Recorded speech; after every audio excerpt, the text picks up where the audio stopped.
Boker Tov, everyone. Good morning from the beautiful, ancestral, and eternal homeland of the Jewish people here, the Judean hills. I am sitting this morning once again with Rabbi Professor Jeffrey Woolf. Good morning, Rabbi Woolf. Good morning. Good morning. How you doing? Baruch Hashem. It is a pleasure sitting with you again. Always a pleasure. And we've had like a crazy cold winter spurt, and now it's a beautiful... It's actually not crazy. I mean, it's been very hard. But the Sea of Galilee, the Kinneret, is slowly but surely filling up, which is always, of course, the Bible already says that when it rains in Israel, because we don't always get rain, there's always a water problem, even though we have a lot of desalination. The measure by which we're sort of standing in terms of water and in terms of the Bible, in terms of God, is the Sea of Galilee, the Kinneret.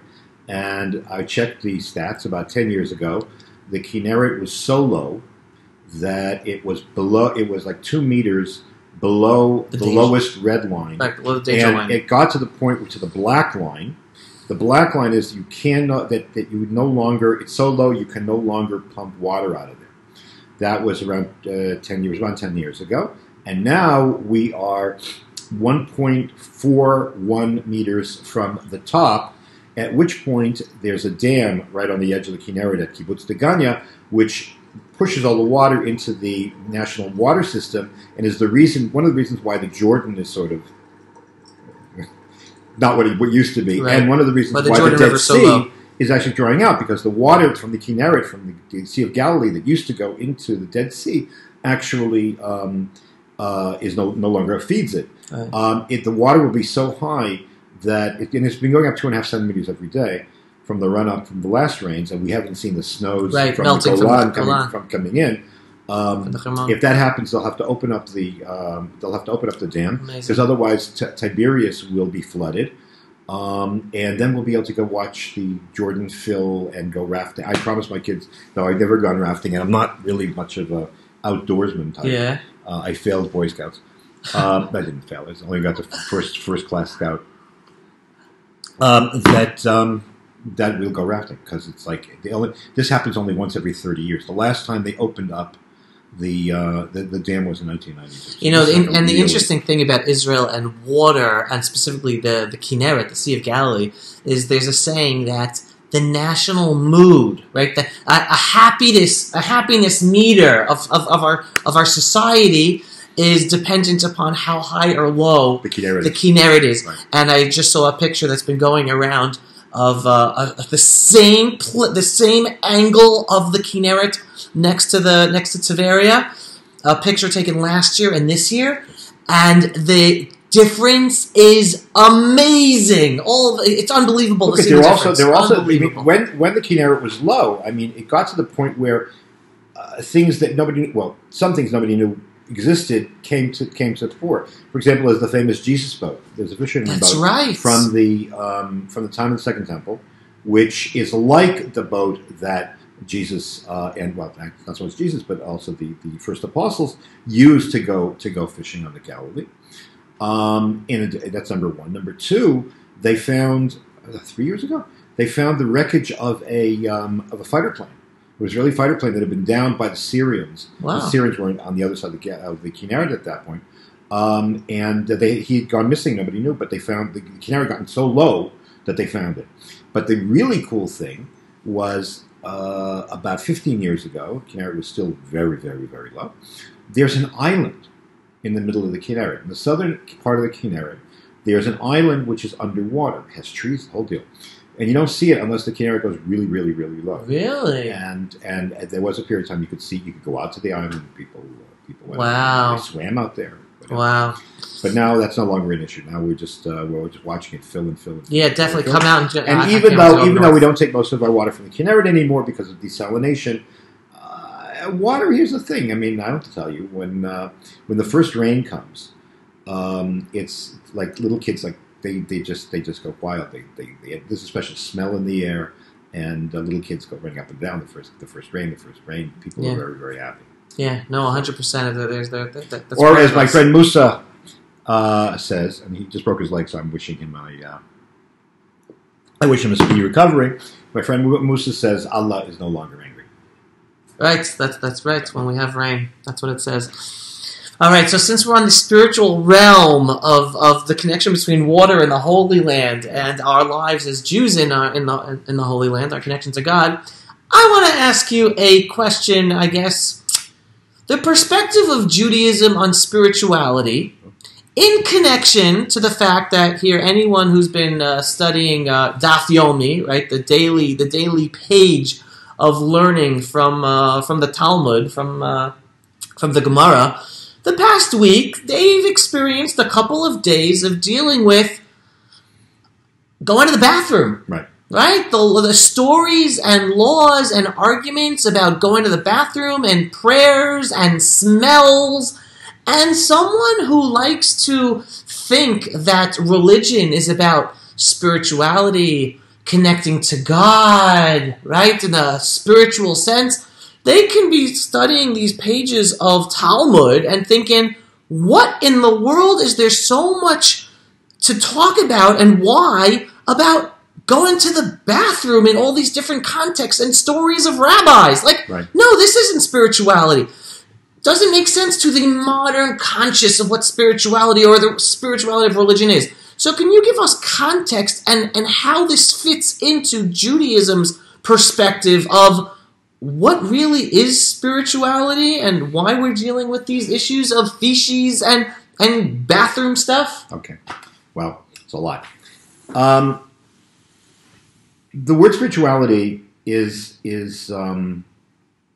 problematic because it's non-defined. Well, it's ethereal, right? It's non-defined. When we talk about, I think it's better to talk about your personal relationship with God. Because spirituality per se can be a high. People say they can get high on, they get spiritual on drugs. They can feel, sort of elevated and stuff like that. And that's not really what we're talking about. We're talking about a person experiencing the presence of God and how does that affect your life? There is certainly an emotional and spiritual part of a person's personality, but it's not amorphous. It's very with Judaism, it's very focused. And I emphasize that because people say he's very spiritual, but he could be a total narcissist and also be very spiritual. Right? He could be spiritually narcissistic. That's number one. Number two, many religions make a very sharp distinction between body and soul. The body generally is bad, and this is because it causes people to sin. And even before Freud, there were there were sexual drives and acquisitive drives, and whatever the case might be. That's all very physical. And then there's the soul. The soul is what lives after us. The soul is what transcends our physical needs, and so on. And that's good. And most religions, and many religions see the two as not only antithetical, but actually at war with each other. And to the extent that really the goal of man is to transcend, however you do that, get rid of the physical, to ignore the physical, to deny the physical, in order to be able to a higher level of consciousness. You find this in Eastern religions a lot. You find this in Christianity. You find it in Greek and Roman philosophy. So that anything that has to do with the body is by definition bad. That's why, by the way, asceticism, self-denial, celibacy, all these things become religious ideals. Judaism is a much more nuanced religion, where it's true we have this tension. There's no question, and the Torah is very clear on the people that have drives, and their drives can lead them into sin, because if you're unrestrained, if it's all about you, then nothing will stop you from getting what you want. By the same token, generally speaking, I mean, there are, of course, exceptions. Generally speaking, the Torah doesn't deny the body. It basically tries to sanctify the body. It tries to live in this world. There's the first tractate of the Talmud. I haven't had a chance to do this yet. The first tractate of the Talmud, is called Tractate Brachot. And it deals with questions of blessings and prayer and everything else. there's a chapter 6 is called "How Does One Bless?" How does one recite blessings? Now, one thing that, your Christian viewers will know that before a meal, it's traditional to actually say grace, to thank God for the food that God gave us. With Jews, every single time you have any kind of enjoyment, or to enjoy any part of the world, you thank God for it first. Now, because Judaism is a religion of action into which we put content, therefore ideals become expressed through action. So the question is, what does a blessing do? I mean, just saying thank you, like somebody gives you a present, say thank you. It's actually a lot deeper than that. So the Talmud in the section regarding blessings says, our rabbis have taught us, it is forbidden for a person to enjoy this world without a blessing. And anyone who enjoys this world without a blessing has actually stolen from God. Wow. So the rabbi said, how do you know such a thing? He said, because there is actually a contradiction between two verses in the book of Psalms. One verse says, the earth is the Lord's and the fullness thereof, on the one hand. And on the other hand, another verse in Psalm says, the heavens are the heavens of the Lord, and he has given the earth to the children of man. Well, how do you resolve that contradiction? The world belongs to God beforehand. After you said a blessing, you are permitted you basically acquire that God sells you or gives you that piece of the world that you're going to enjoy. In other words, the Torah has told us that we're not supposed to live in heaven, we're supposed to live on the earth. And we live in the earth, but what we do, we live in the earth by sanctifying it, by realizing that if God is good, the body is good, and therefore we can use it for good. You can use anything for evil. You can use religion for evil. But the idea is you use everything for good, everything in the service of God. Now, that's so. According to Judaism, the Torah was meant to be realized not by running from the world. We don't really have. I mean, there was a monastic kind of runaway from the world movement in the time of the New Testament, the time of the Second Temple, but they didn't really stay normative. They sort of disappeared. If you come to Israel, you can visit Qumran and you can see the places. In fact, to mention the news, that's one of the places where we may end up annexing is actually Qumran. Right, that's the northern part of the Dead Sea. Area. Anyways, but it didn't sovereignty applying Israeli law. Right. So what you have here is that that you're not running from the world. You're supposed to live in the world. So you live in the world. It means that 24 hours a day, 7 days a week, 365 days a year. You're living your life as a person in the world, but you're also trying to live a life which is holy. Holy doesn't mean departure from the world. Holy means taking godliness and bringing it into the world. Now, what's this got to do with this? In the third chapter of the tractate, talking about if you're near an outhouse, can you pray? Can you say this? Can you do that? What happens if you have to go to the bathroom in the middle of prayer? In the middle of prayer, what do you do?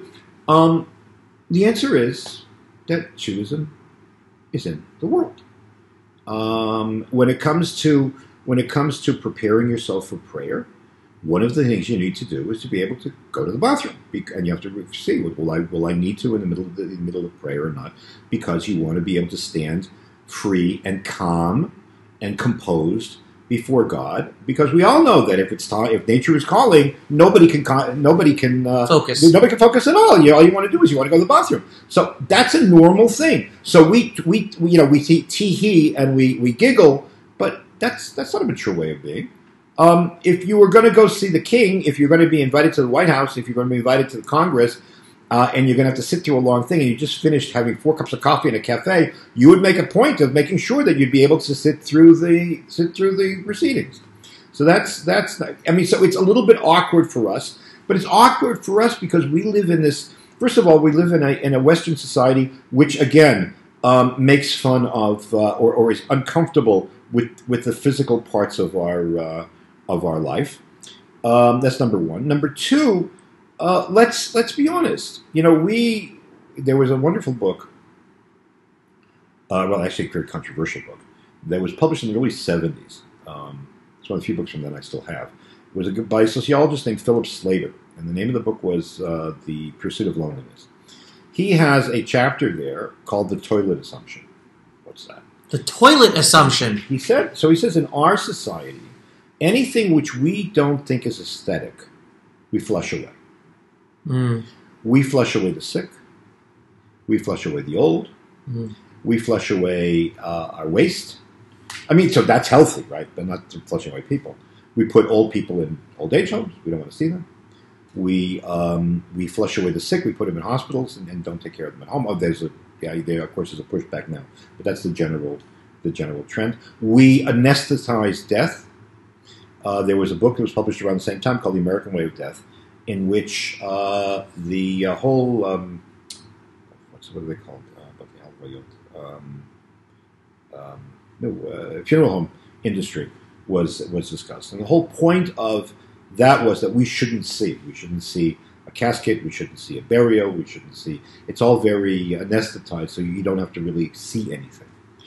The Torah says no, we live in the world, so you have to realize this in the world. So, for example, our society flushes everything away, but up until relatively recently, you lived in a world where you find yourself out of the house or wherever, and questions come up. If you're, in America, it's less common. In England, I don't know about England, but in Canada also. But in Israel, for example, if you have Jewish people who have to pray at certain hours, and especially the afternoon prayer, right? Because the hours are very, very, very restricted, and in the winter, it's like it's early, it's like 11:15, and you got to be done by 4 and whatever. And short window time goes like that. Afternoon prayer. You can find a lot of as you're driving by Israeli highways around 4 in the afternoon in the winter, right. You'll see cars on the side of the road. Main highways. Main highways, because people have to pray before it's whatever. Muslims have a similar thing, even though they pray 5 times, and they pray 5 times a day. But another thing that goes on in the Middle East is the fact that men, especially, relieve themselves on the side of the road. So you have now a situation where the circumstances described in the Talmud, like, is it appropriate? I have to pray. Is it appropriate for me to stand here? Is this a place which is clean and whatever? It's the world of the Talmud for prayer. So the world of the Talmud is a world in which sounds and smells and sights are all very much part of your daily life. We don't flush everything away. Again, it's not an argument to go back to outhouses, but the point is that it's a much more literally grounded kind of thing. So the Talmud has to deal with it. Yeah, it's icky, and yeah, it's embarrassing, and yeah, okay. But it's also healthier because it's more confrontational in the good sense, in the sense of you're looking at things. By the way, this is getting back to and psychologists have told me something similar. Getting back to the question of burial, for example, I've had more than one psychologist tell me that the Jewish way in death, which involves people actually being involved in burying their loved ones, is far healthier than what goes on in the sophisticated West, where there's a casket. All right, so Jews don't view the casket because that's considered to be an infringement on the privacy of the departed. But in many places, there's a casket. They'll cover the casket with a green cloth, so you can't even see it.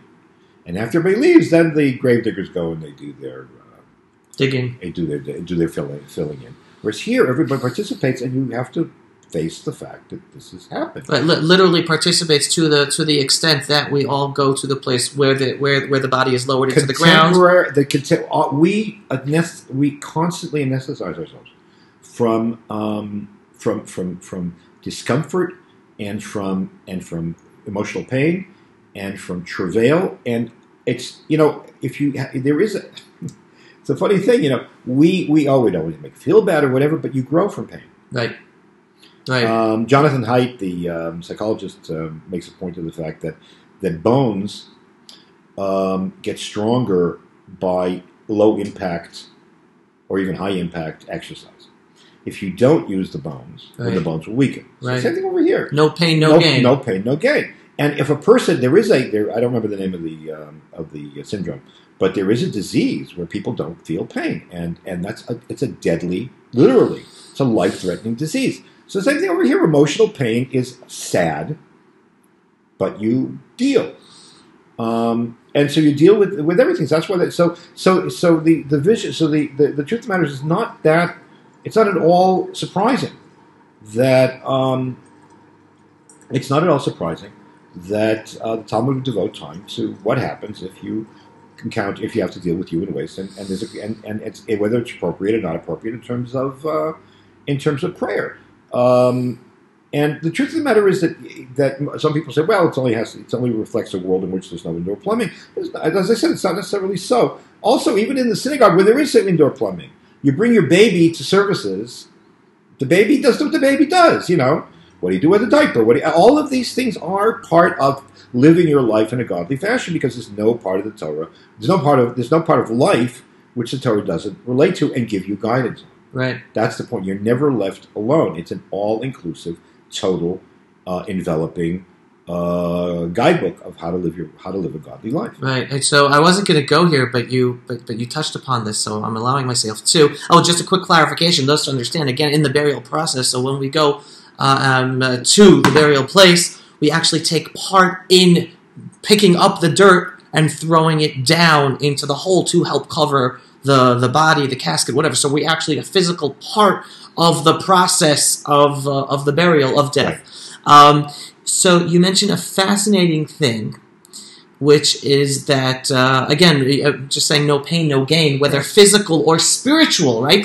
Like spiritually, we grow from spiritual pain. Can we say that, and see this connection in what's going on? I'm just bringing up university spaces today, universities in the West in America, where there are safe spaces. This whole philosophy where you don't want to hurt people's feelings as a indication of the disconnect or the growing disconnect in Western society between religion. It's educational malpractice.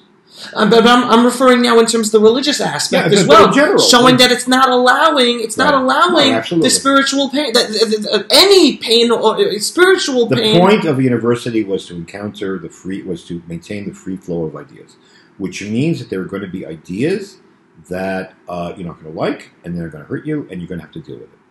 And there are people who disagree with you. Now, the truth of the matter is, if you counter that kind of idea, then you can actually develop counter-arguments and strengthen yourself. That's what debate societies are all about. Exactly. But here, what goes on is, if it's something which is, there's craziness about microaggressions, and it's proactively harmful for a person's intellectual development.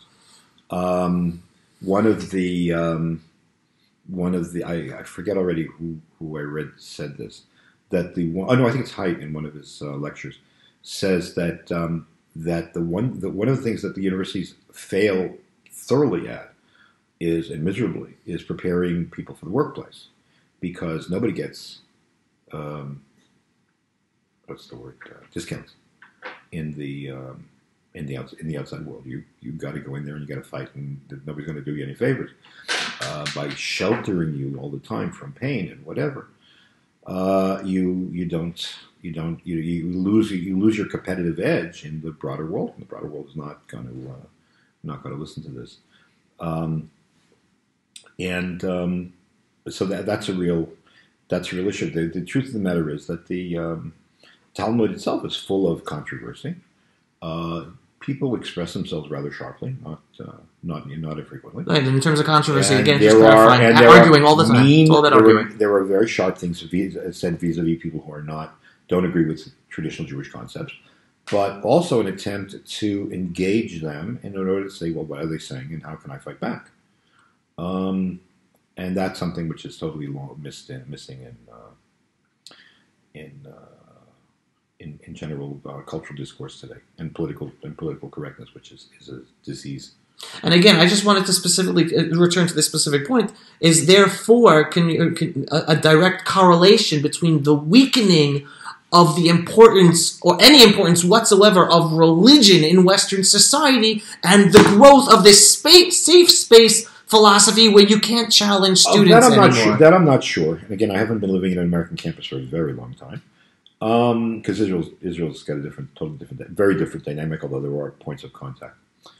The decline of religion, I think, has a lot to do with the radical individualism. I mean, okay, so that would be connection. In other words, if the most important value is that you shouldn't hurt me, or that I shouldn't feel anything, which is I don't have to be. I should never feel uncomfortable from anything that anybody says to me, and I can scream and yell and sue you if you say something which I perceive to be bad, even if the other person didn't intend it to me. And so on, which is practically impossible, then that kind of extreme narcissism actually is responsible partly responsible for the decline of religion. The number of nuns, those who have no religious affiliation at all in the United States, is like 30% or 40%. Not nuns as in Catholicism, but non-affiliated. No, not just non-affiliated. They want nothing to do with it. Right. Totally secular or anti. Because part of radical individualism is that nobody outside of me has the right to make demands of me. I am a totally autonomous electron. I can do whatever I want. I can't hurt you, but if it's a matter of me versus you, we know what's going to happen. So in that regard, there is something to it, because the idea that a god or people could make you do something which doesn't occur to you or which you think is wrong. Which also assumes that you determine that an individual determines what is true and what is not true, as opposed to deferring to perhaps greater minds or tradition or something like that, and saying, okay, I will accept. It's interesting. The first. It's not that Jews don't think. I believe we think too much, but the first issue which is raised by the Talmud in the first tractate is the recitation of the Shema prayer in the morning and in the evening. Hear, O Israel, the Lord our God, the Lord is our God, the Lord is one. Made famous the movie The Ten Commandments by, when they left Egypt by screaming the Shema. That act of reciting Shema in the morning and the evening is called Kabbalat Ol Malchut Shamayim, the acceptance of the yoke of heaven. Meaning that a priori deferring to God, to His will, as expressed in the Torah and as developed in millennia of study of expansion and study of the original book of the original Revelation in the Bible, especially in the Pentateuch and the 5 books of Moses. So that means in advance that when I accept God's will, now I might not understand it. My questions are absolutely legitimate. There's no reason you can't ask questions, but a good question is worth far more than a half-baked answer. And people assume or arrogate to themselves an authority and a wisdom which is not always. People are different, and people have different strengths. And in this case, we say that no, ostensibly you should first accept God's will and then see how you can parse it out. And often, the truth of the matter is, the contradiction does not emerge as being so great. And when it is, and you have to choose. So the act of accepting God's kingdom says, you know what, I don't understand it. This is bothersome to me. I have trouble with this, but I surrender. At some point, you surrender to God. In a world in which everybody decides that they're going to be, it's their, they make up whatever it is, doesn't make any sense to me, so therefore it is wrong. You wouldn't say that to a doctor. Well, maybe you would today. You wouldn't say that to your mechanic. You wouldn't. People decide issues of eternal significance with less knowledge and with more arrogance than you would if you were buying a house. Because if you buy a house, you bring an engineer and you check the foundations and you do this and you do that and make it, and you defer to the opinion of the expert. Or the same thing, if the doctor who treats himself as a fool for a patient, the lawyer who represents himself as a fool for a client, you have to know what your own limits are, and if you're a person of faith, then you know that God is bigger than all of us put together.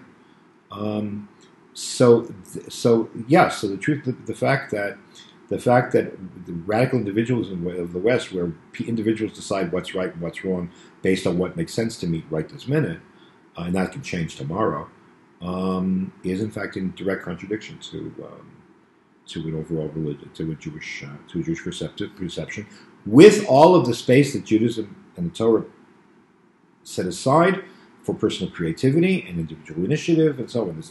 There's not a totalitarian system in that regard. On the contrary, if any system today, any cultural system has many trappings of totalitarianism and groupthink, it's actually the high cultural or academic or university culture that's dominant.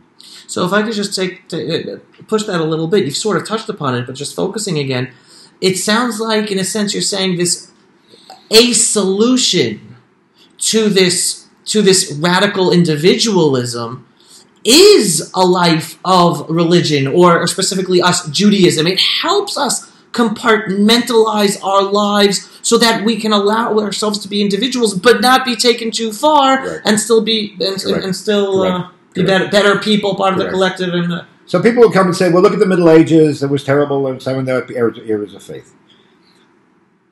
I'm a historian by trade, right? We judge history by the exceptions and not the rule. We judge history just like it's like the news. What makes it in the news? I mean, there's always a famous story that somebody wanted to put out a newspaper with good news and it went bankrupt because nobody's interested in good news. That's the norm. Unfortunately, there's so many the scandals and this and the society's falling apart. That's generally the exception. Well, and sometimes society does fall apart, but that's the exception. So there were bad things that happened in the Middle Ages, and there were certain things a lot of things could have gotten done. On the other hand, in the Age of Belief, there was a fundamental stability to life, which was a lot healthier than what we've seen in the post-industrial revolution world, and then into late modernity where we are now. What are you referring to? What stability? I mean, I'll tell you. I had he's still alive. It's interesting. I had a teacher at Harvard whose name was Professor Giles Constable. Those of you who know something about art, his grandfather was a famous British watercolorist. I can't remember, John Constable. So Constable was a medievalist, and over the course of one year, we would meet once a month. He would give me. I had what was called a reading course with him. He would give me books to read, and we'd then talk about them. And basically, I learned the intricacies and the nuances of medieval history that way. It was an amazing, formative experience for me. He was a wonderful, wonderful man. And he's almost 100 years old. We got off on a tangent talking about mental health and outgroups in society. So I asked him, I have this strange question. Assuming that a certain amount of mental illness is physically based, you take the right pill and you get better. My impression is that even say that's a given, or that's a permanent moment. Is it possible the medieval society was actually, from a mental point of view, emotional point of view, healthier?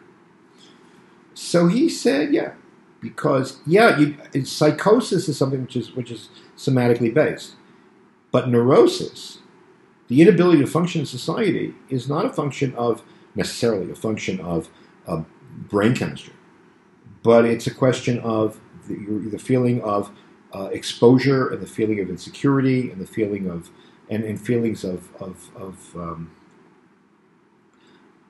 emptiness, which a society can engender. In medieval society, people knew why they were born. They knew what their job was. Some people went up the ladder. Some people went down the ladder. I mean, there was a certain amount of social mobility also. But more or less, people knew what to do and when to do it, and therefore, yes, people sinned. People always sin, but they sin against a background of a shared value system, which gives even the criminals and the sinners stability. Because I know against what I'm measuring myself. In modern society, the family has been dissolved by the Industrial Revolution, and now society is trying to dissolve the family totally. If everything is a family, then nothing is a family, and that's ridiculous. The lack of so Constable said the lack of structure in society and the destruction of institutions, dissolution of institutions, and this is a conversation I had with him in 1976, 77, is certainly responsible for a large degree of the neurosis that affects society. In fact, yesterday I heard I wish I had time to read the book. I heard a podcast with Dr. Yuval Levin from the American Enterprise Institute, in which he talks about the fact that part of this is the one thing we see is the total dissolution of institutions, whether it's politics or whether it's universities or whether it's the family or whether it's the tribe or whether it's the nation, in favor of total individualism. And what happens is, if everybody marches to their own tune, then there's no structure within which society can function, and nobody can trust anybody else, and everything ends up to being totally amorphous and anarchic, and you can't live in anarchy. So yeah, I think the answer is yes, there is a connection. Wow, fascinating. All right, well, it's getting late, but I do want to take advantage of your history background as a professor of history, and just ask your perspective of what I still, even with the challenges that are coming with it, the historic Trump deal of the century in terms of his vision for trying to push forward whether peace or I'd say more a final solution to an intractable conflict where one side always says no. And again, just giving background to people, this Trump deal of the century, in a sense, is saying we're going to deal with reality. The Trump administration has recognized that Judea and Samaria is Jewish land. So whereas up until today, it's always been about Israel looking at us as occupiers and us having to give away our land, not considered our land, to the Palestinian Authority, to people who are terrorists, still incite to terror. All of a sudden, it's been changed. Now the paradigm is it's our land, but they're living with us. And how are we going to solve being able to live with us, but it's our land? What's the historic perspective of this deal of the century that we just learned about last week? I think that, and I've said this to you more than once, that ultimately I am wary as to whether you can have not that the relations between Canada and the United States are so great now, but a Canadian border between Israel and the Palestinians. Certainly not in my lifetime. I don't even think in my grandchildren's lifetime. For the simple reason that it's a civilizational conflict. The question is, the question is, A, does Israel have a right to exist as a Jewish state, which is a theological issue as well as a political issue. And also a fundamental lack of trust on the part of Israelis vis-a-vis the Palestinians, with good reason. Because whenever we've given anything, we ended up getting blown up buses and terror and missiles. As an Israeli, I'm actually happy with the deal, with the proposal, because it recognizes facts on the ground. It changes the geopolitical situation sufficiently that that from a point of view of land war, we have more what's called strategic depth. It acknowledges the fact that there are 500,000 residents of Judea and Samaria who will not have to be uprooted. Jewish residents. And I think it envisions now. Does that comes at the expense of the major demands of the Palestinians, which is it returns to the 67 borders, which were absolutely they're not sustainable, and the assumption that they will not throw rockets at us, which we have no reason to believe.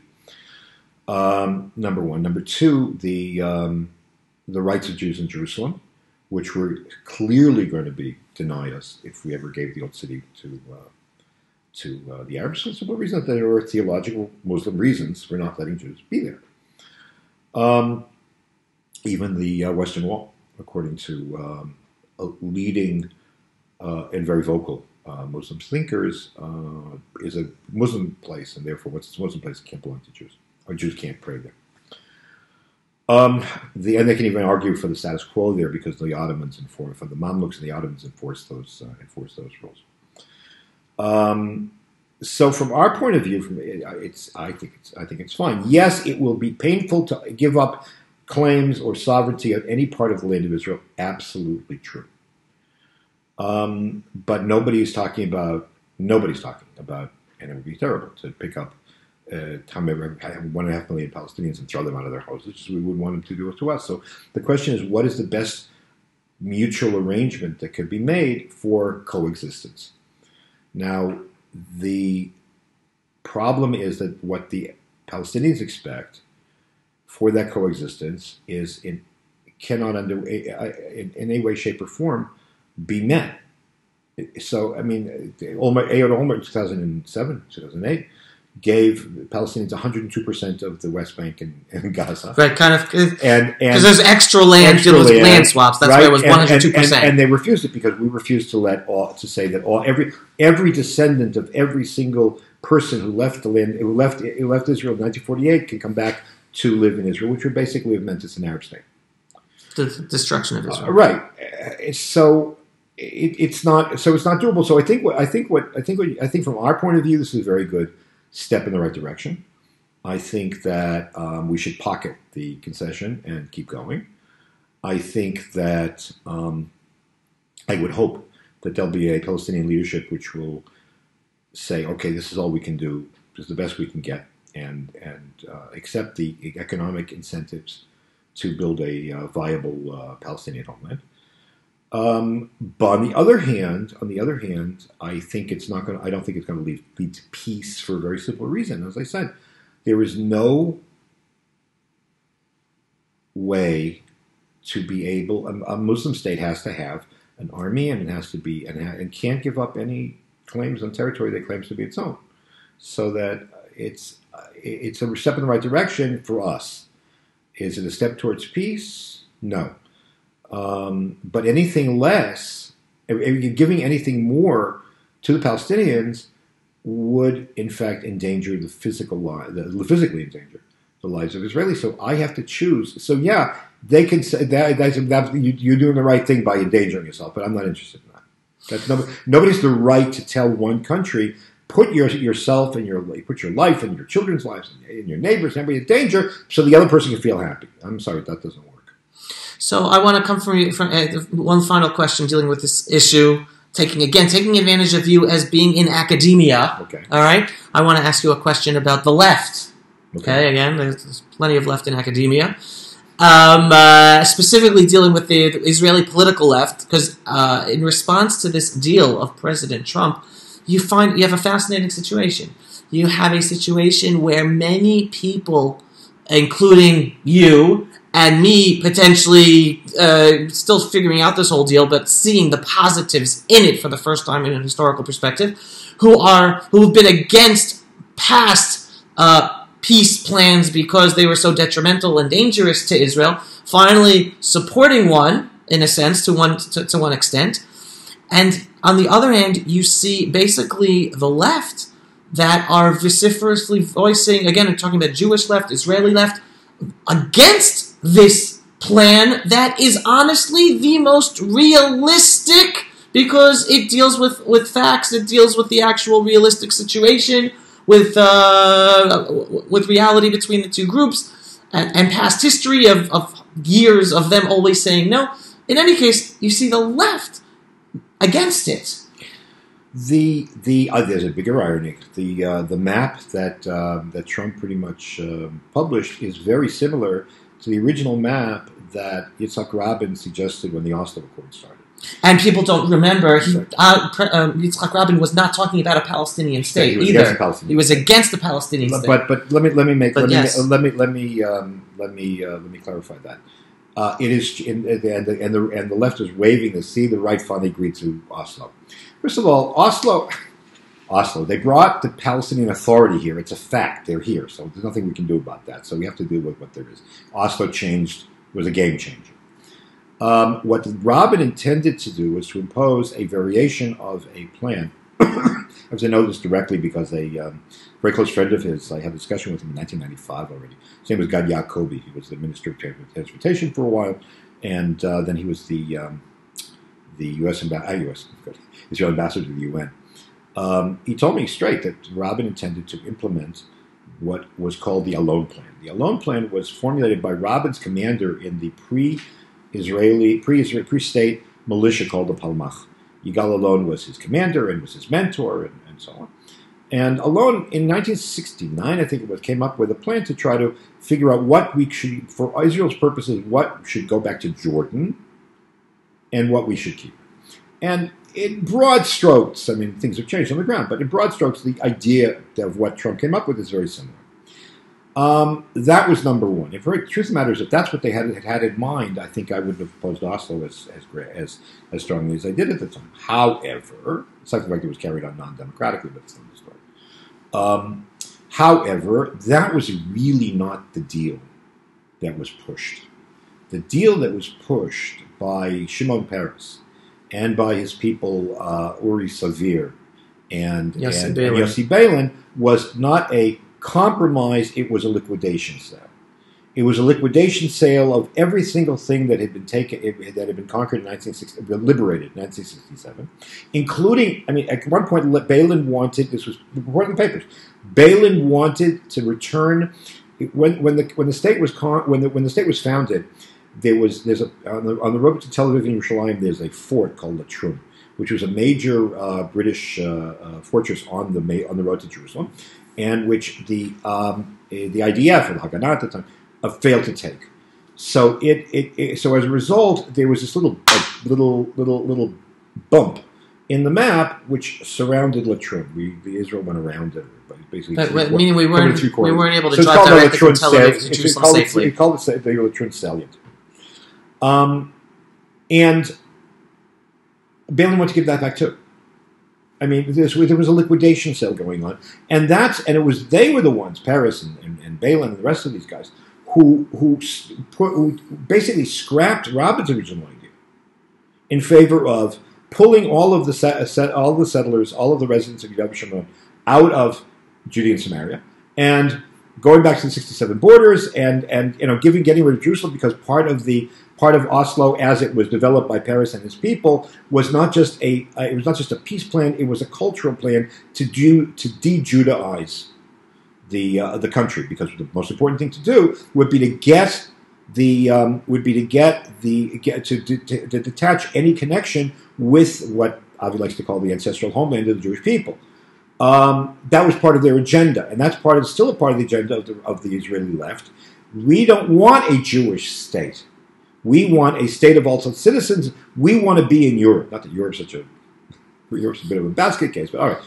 We want Europe. We don't want to have we don't believe in national identity. We don't believe in nationalism. We think whatever we think. I like to say we want Israel to be Israelis, like French are French, and British are British, not Jew. We don't want Israel to be Jewish. Which assumes that Israeli identity is in fact not Jewish, which is interesting by itself, and which all of we talked about Shmuel Rosner's book, Israeli Judaism, a couple of weeks ago. So that's why the left is opposed. Now, they'll say it's because we worried off the Palestinians, they should get a fair shake, and so on and so forth. But they're getting 80% of the area. 70. 70. Potential. I would say actually 24. I think it's like 76% of the territory. It's not, if you lose a war and you get back 70% or 80% of your land, that's pretty, that doesn't usually happen. Right. I mean, there was a war. They lost. But again, I think that what's going to get in the way is simply lack of trust. And we'll see. We'll see. We go for the long game. Right. We are the long game, which is a totally different issue. But again, just touching upon this. Congratulations to the Chiefs. Talking about the long game. So again, going back to this, because I see two potential things, whether it's both of them or whether one of them, and we'll finish with this, okay. Is on the one hand, this is the first time that there's a vision, okay? It's a vision because it's the first time it's not something being forced upon us, It's just a vision, that's the word they're using, where there are conditions. And the conditions are, for the first time ever, very realistic. The Palestinian Authority must stop inciting terrorism. They must recognize Israel as a Jewish state. They must recognize Israel with its new borders, including the Jewish communities in Judea and Samaria. They must demilitarize Gaza. Right? These are all things where basically the Trump administration is saying, yeah, no, peace is not possible unless you fulfill these conditions. Right. So on the one hand, you could say, oh, the left is against this because they know those conditions are not realistic, which then they should be questioning themselves, what type of peace are we talking about if they can't fulfill these basic these basic conditions that can only ensure a potential deal going through. That's one thing. And the second potential thing they're against it is because, referring to you, their real agenda, which is to de-Judaize Israel, that it is a plan that does not require the uprooting and the expelling of Jews from our ancestral homeland and the destruction of Jewish communities. Which then again, you must ask, well, what type of peace are you doing if only you only support it if it includes expelling Jews? Right. Well, that's a good answer. I got it right. Okay. All right, so everyone, we will end with that. Thank you so much for watching today. Rabbi Professor Woolf, always a pleasure. Thank you so much for your insight. Really fabulous information today.